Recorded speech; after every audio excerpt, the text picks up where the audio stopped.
In 1969, General Motors had a strict rule. No Chevrolet smaller than a full-size sedan was allowed to have an engine bigger than 400 cubic inches. That meant the Camaro, Chevy's scrappy little pony car, was officially locked out of the big block arms race. But one small-town car dealer in Illinois found a loophole so ridiculous that it accidentally created the most legendary Camaro of all time. These are 8 weird facts about the 1969 Chevrolet Camaro ZL1 that even hardcore Chevy fans tend to miss. Number 8. The engine was never meant for a street car. The heart of the ZL1 Camaro was an all-aluminum 427 cubic inch big block V8 engine that Chevrolet originally developed for Can-Am endurance racing. Engineers built it in collaboration with Jim Hall and the Chaparral racing team, and it was designed to survive sustained high RPM punishment on a racetrack, not to cruise down Main Street on a Saturday night.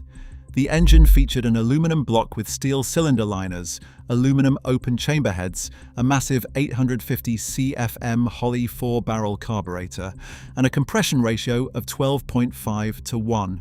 It could scream past 7,000 RPM without breaking a sweat. The fact that this ended up in a production Camaro is one of the wildest stories in American automotive history. Number 7. A small-town dealer exploited a truck ordering system to make it happen. Fred Gibb ran a Chevrolet dealership in La Harpe, Illinois, a tiny town with barely 1,000 people. Gibb was obsessed with drag racing, and he wanted a Camaro that could dominate the National Hot Rod Association's Superstock competition. But General Motors' engine displacement ban stood in his way. So Gibb, along with drag racer Dick Harrell, found a back door. Chevrolet had a program called COPO, which stood for Central Office Production Order. It was originally designed so fleet customers could order custom paint jobs on taxis, police cars, and commercial trucks. Gibb used COPO order number 9560 to request that Chevrolet install the aluminum 427 ZL1 racing engine into a batch of 1969 Camaros. Because the COPO system technically bypassed normal production restrictions, Chevrolet approved the request. A system meant for ordering white paint on delivery vans ended up creating one of the fastest muscle cars ever sold to the public. Number 6. Chevrolet lied about the horsepower on purpose. The factory spec sheet for the ZL1 claimed 430 horsepower. That number was a joke, and everyone involved knew it. The actual output of the aluminum 427 was closer to 500 horsepower in stock trim. With open headers, the engine was pushing somewhere between 550 and 575 horsepower. Chevrolet deliberately underrated the engine for 2 reasons. First, General Motors Corporate would have thrown a fit if they saw the real numbers coming out of what was supposed to be a small pony car. Second, insurance companies were already cracking down on high-performance vehicles in the late 1960s, and an honest horsepower rating would have made the car nearly impossible to insure. So Chevy fudged the paperwork and let the quarter-mile times do the talking. Number 5. The big block weighed the same as a small block. Here is where the ZL1 gets truly bizarre. A standard cast-iron 427 big block was a boat anchor. It weighed hundreds of pounds more than a small block, and it threw off the weight balance of any car it sat in. But the ZL1's all-aluminum construction brought the total engine weight down to roughly 500 pounds. That is almost identical to a cast-iron small block 327.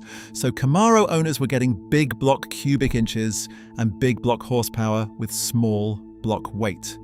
That meant better weight distribution, better handling, and absolutely devastating acceleration off the line at the drag strip.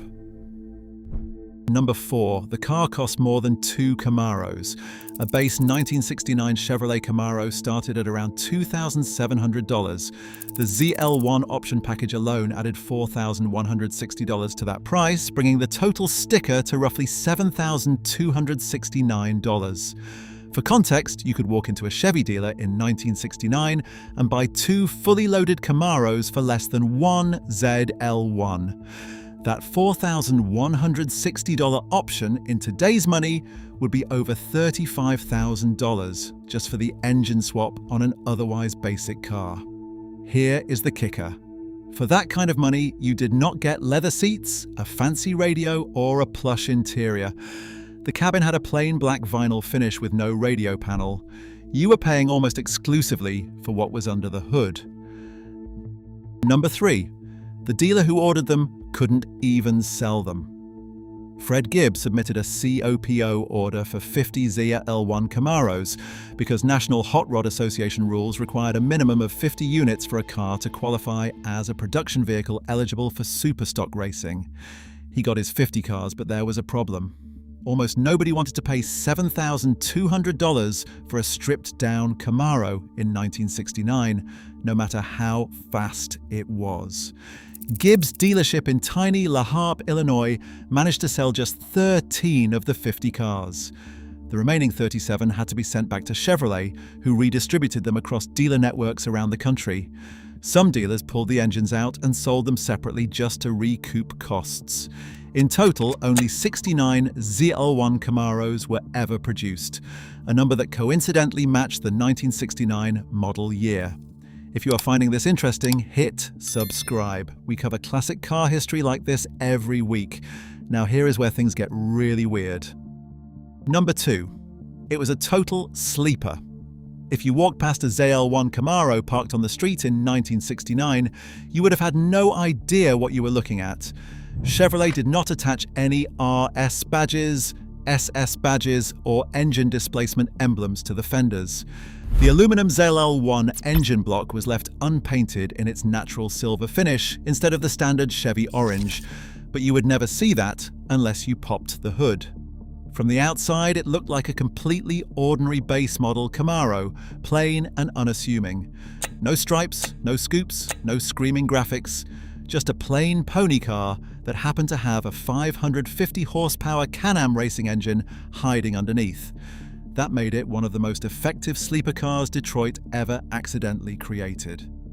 Number 1. Most of them were destroyed, and the survivors are worth a fortune. Of the 69 ZL1 Camaros built, the majority were purchased by racers who beat them within an inch of their lives at drag strips across the country. These cars were run hard, stripped for parts, engine swapped, crashed, and left for dead. More than half of the original 69 were essentially destroyed through years of racing abuse.